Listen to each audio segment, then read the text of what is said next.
The Top 10. Suicide. An introduction. Short stories have always been a sort of instant access into an author's brain, their soul and heart. A few pages can lift our lives into locations, people and experiences with a sweep of landscape, narration, feelings and emotions that are difficult to achieve elsewhere. In this series, we try to offer up tried and trusted top tens across many different themes and authors. But any anthology will immediately throw up the questions: why that story? Why that author? The theme itself will form the boundaries for our stories, which range from well-known classics, newly told, to stories that modern times have overlooked, but perfectly exemplify the theme. Throughout the volume, our authors, whether of instant recognition or new to you, are all leviathans of literature. Some you may disagree with, but they will get you thinking about our choices and about those you would have made. If this volume takes you on a path to discover more of these miniature masterpieces, then we will have all gained something. Those taken away by their own hand leave many questions and many sorrows. In this volume, 10 of our vaunted authors share stories of tragedy and the early demise of characters who take a tortured path of no return. In the Penal Colony by Franz Kafka. "It's a peculiar apparatus," said the officer to the traveller, gazing with a certain admiration at the device, with which he was, of course, thoroughly familiar.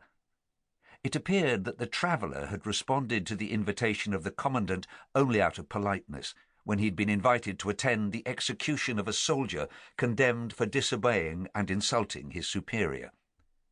Of course, interest in the execution was not very high, not even in the penal colony itself.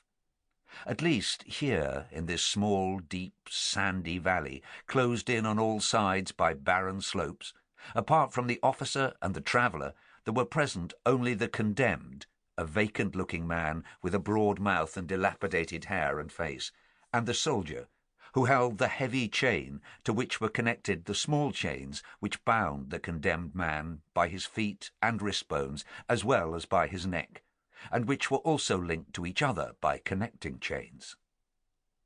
The condemned man had an expression of such dog-like resignation that it looked as if one could set him free to roam around the slopes, and would only have to whistle at the start of the execution for him to return.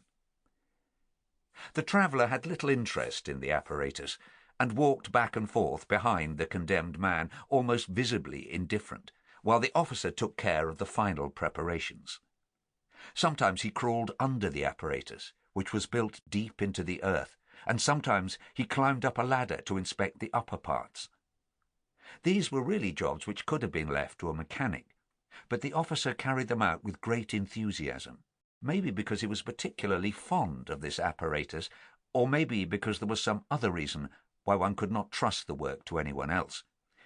"It's all ready now," he finally cried, and climbed back down the ladder. He was unusually tired, breathing with his mouth wide open, and he'd pushed 2 fine ladies' handkerchiefs under the collar of his uniform. "These uniforms are really too heavy for the tropics," the traveller said, instead of asking some questions about the apparatus, as the officer had expected. "That's true," said the officer. He washed the oil and grease from his dirty hands in a bucket of water standing ready. "But they mean home, and we don't want to lose our homeland. Now, have a look at this apparatus," he added immediately, drying his hands with a towel and pointing to the device. "Up to this point, I had to do some work by hand, but from now on, the apparatus should work entirely on its own." The traveller nodded and followed the officer. The latter tried to protect himself against all eventualities by saying, "Of course, breakdowns do happen. I really hope none will occur today, but we must be prepared for it. The apparatus is supposed to keep going for 12 hours without interruption, but if any breakdowns do occur, they'll only be very minor, and we'll deal with them right away. Don't you want to sit down?" he asked finally, as he pulled out a chair from a pile of cane chairs and offered it to the traveller. Sample complete. Ready to continue?